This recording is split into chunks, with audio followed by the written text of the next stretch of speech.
माफ़ करना दोस्तों, वो क्या है ना, कल हम थिएटर में थे और फिर अचानक आवाज़ आने लगी, सो जा रे, और हम सो गए।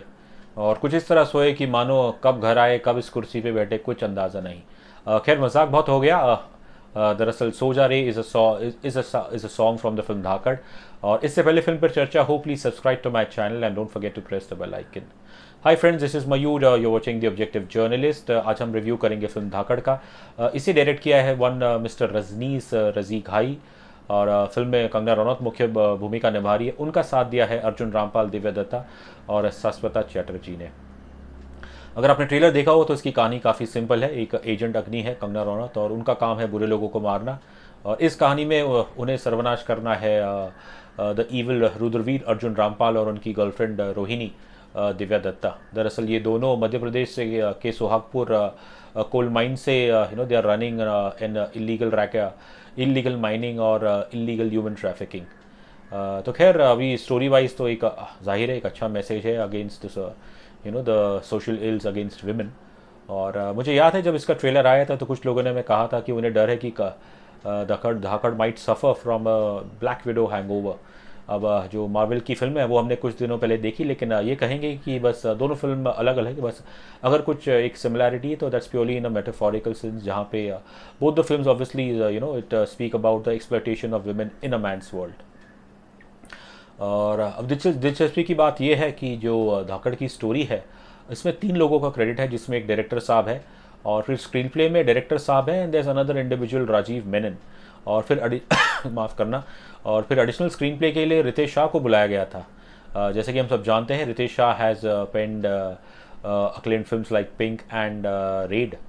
बट अनफॉर्चुनेटली कहना पड़ेगा, too many cooks spoil the broth. और इसका स्क्रीन प्ले जो इतना कमज़ोर है, मैं बल्कि कहूँगा कि इसका स्क्रीन प्ले एक पापड़ की तरह कमज़ोर है। कि बस it hardly builds any engagement in through out the 131 minutes. अब कमिंग टू द परफॉर्मेंसेस, तो बस ये कहेंगे कि जो अनफॉर्चुनेटली यहाँ पे हमें लीड्स ने डिसअपॉइंट किया है। चलिए सीधा कंगना रनौत पे आते हैं। अब वैसे तो उनके पास एक नेचुरल धाकड़ है, चाहे वो ऑन और ऑफ द स्क्रीन हो। और ये कैरेक्टर डेफिनेटली शायद कंगना क्या was the best fit for this character. She is lean, very fit, और वो एक्शन कर सकती हैं। और इस फिल्म में ऑब्वियसली उन्होंने ठीक ठाक एक्शन किया है, बल्कि लेकिन ये कहना पड़ेगा not all the action is her doing. इस कैरेक्टर का एक बुरा पास्ट रहा है। बचपन में एक बुरा हादसा हुआ था, और जिसके कारण कहीं ना कहीं उनके इमोशंस मैं कहूँगा मर से जाते हैं। फिल्म की शुरुआत में एक सीन है जहाँ पे एजेंट अग्नि वो फजल शार हाशमी उनके घर पे जाती है। Fazal is an informer of the agency. और तभी उनकी बच्ची, फजल की बच्ची, एक क्यूट बच्ची है जायरा, प्लेड बाय दिशिता जैन। और she wants to talk to Agni. Zaira की माँ नहीं है, तो शायद इसलिए obviously she is excited seeing a woman in a house. लेकिन अग्नि उन्हें कोल्ड शोल्डर दे देती है। बट थैंकफुली आगे जाने के बाद अग्नि she develops a bond with this young kid. अब एक ये कहूँगा कि while the film arms Kangana with with fancy guns and weapons, लेकिन काश राइटर्स ने उन्हें एक अच्छा कैरेक्टर या अच्छा स्क्रीन प्ले दिया होता था। अब आप you can have masqueraded yourself into various disguises. आप लाल पीले निरंगे अलग कलर के आप मेकअप कर सकते हैं, हेयर पेंस विग लगा सकते हैं, लेकिन जब आपका स्क्रीन प्ले ही कमज़ोर हो तो फिल्म का आगे बढ़ना मुश्किल होता है। और एक सीन है, बड़ा अजीब और गरीब सीन है, जहाँ पे कंगना वो एक ब्लॉन्ड के अवतार में जाती है और फॉरेन कंट्री जाती है, और वहाँ पे एक ईविल शेख है जो कि रुद्रवीर के पार्टनर है। और वो उन्हें एक ब्लॉन्ड की तरह ड्रेस होके, और रुद्रवीर के इर्द गिर्द गोरी लड़कियां हैं, बॉडीगार्ड्स। और वहाँ वहाँ पे वो हिंदी भाषा में गाना गाती है। अब खैर, Hindi is a national language. I am so sorry, मुझे तो ये कहना चाहिए Hindi is the global national language. खैर, मज़ा कट आउट द क्लटर, और but that's Bollywood for you. और ये कैरेक्टर एक फिल्म के आई थिंक इंटरवल स्टेज पे ये कैरेक्टर की डेथ हो जाती है। बट वो बच जाती है इसलिए बिकॉज उनका जो दिल है that was not on the right position.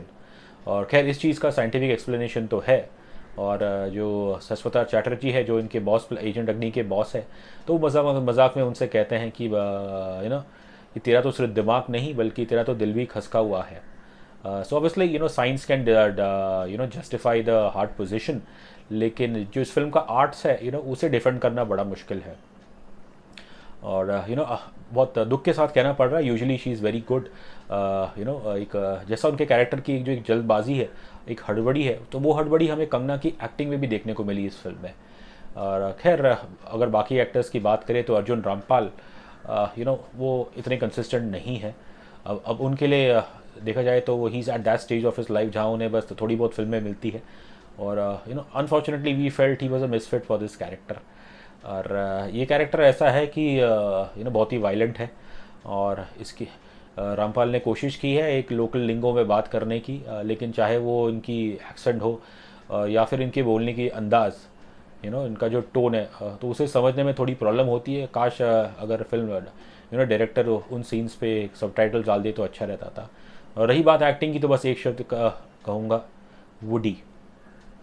But अगर एक अच्छी बात है अर्जुन की इस हाँ, एक अच्छी बात है जो रुद्रवीर और इनकी जो रोहिणी की जो बैक स्टोरी है, तो उसे बड़े अच्छे तरीके से एक मोनोक्रोम फ्रेम में दिखाया गया है। कहीं ना कहीं भले it has not been spelt out, but Rudraveer is a creation of the Naxalite movement. And the film without mentioning anybody, it obviously hints towards the establishment of political Naxalite nexus. Divya Datta is, I would say, is the lone diamond in this minefield of a film. अब उनका काम इतना अच्छा है that I would say she's like the soul saving grace of this film. और रोहिणी वो बचपन में वो जिसमें फिरोशी के धंधे में घुस गई थी, और अब इतने सालों के बाद she is become the very evil which has struck her. She is very cunning vicious. उन्हें लोगों को मारने में मज़ा आता है, और उनके चेहरे पे एक सडिस्टिक स्माइल रहती है। और एक फिल्म में एक सीन है जहाँ पे रोहिणी फजल को एक आदमी को मारती है, फजल शारिफ हाशमी, और उनकी बेटी के सामने मारती है, छोटी बच्ची जो है Zaira Dishita Jain. So that's the kind of cold, heartless, remorseless woman Rohini is. लेकिन जिस अंदाज से जिस खूबसूरती से दिव्या दत्ता ने इस कैरेक्टर को निभाया है, hats off to this lady. और कहना पड़ेगा she is this underrated master in Bollywood. और कहीं ना कहीं हमें ये भी लगा कि शायद ये जो कैरेक्टर है और जो दिव्या दत्ता का टैलेंट है, उसे कहीं ना कहीं थोड़ा बहुत अंडर यूज़ किया गया है इस फिल्म में। रही बात बाकी एक्टर्स की, तो Saswata Chatterjee is wasted in another Bollywood film. और इस फिल्म के ट्विस्ट एंड टर्न्स जो ट्रोप्स है, वो बस अगर आपने popular Hollywood spy thrillers, action thriller देखी होगी, तो बिल्कुल वैसी ही चीज़ें आपको इस फिल्म में भी देखने को मिलेगी। And you can easily predict की फिल्म में आगे जाके क्या होने वाला है। सो क्रिएटिव लेवल पे ये फिल्म बहुत ही पुअर है। और बस दिव्या दत्ता और जो छोटी बच्ची है दिशिता देन, जब ये दोनों पर्दे पे आते हैं, बस तभी ये फिल्म आपको बांध के रखती है। हाँ, इसकी फिल्म में technically it's been well shot. एक जापानीज सिनेमाटोग्राफर उन्हें तो एक जापानीज सिनेमाटोग्राफर है, उन्हें इस फिल्म के लिए रोक किया गया है। तो उन्होंने ही शॉट द फिल्म वेल। और जो एक इंटरवल से पहले एक एक्शन सीन है जहाँ पे बैकड्रॉप में आपको फुल रेड ब्लेज है, बिकॉज ऑब्वियसली एक्सप्लोशंस हो रही हैं, तो वो एक्शन सीन काफ़ी अच्छा कैप्चर किया गया है। और ओवरऑल फिल्म में एक्शन सीन्स ठीक ठाक है, ऐसा नहीं है कि बिल्कुल हॉलीवुड के लेवल का। और कुछ सीन्स में आप देखेंगे कि अगर आप ध्यान से देखेंगे तो not all the action is Kangana's doing, but obviously even बेचारे स्टंट वुमन को भी तो अपना पैसे कमाने हैं। और सो यही है कि I think all said and done. हाँ, इसका म्यूज़िक भी कुछ खास नहीं है, बैकग्राउंड म्यूज़िक अच्छा है बाय ध्रुव घनेकर। और ख़ासकर जो एक्शन सीन्स है या जब कॉम्बैट सीन्स है, तो उसमें बैकग्राउंड स्कोर अच्छा है।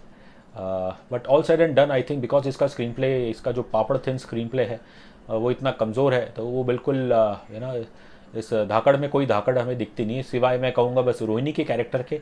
इसमें कहीं और हमें धाकड़ नहीं दिखी।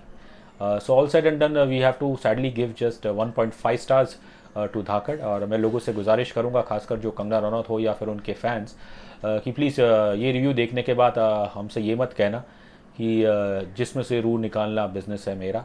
अनफॉर्चुनेटली रिव्यू करना और ये भी हमारा बिजनेस है, and we have to stay true to our audiences.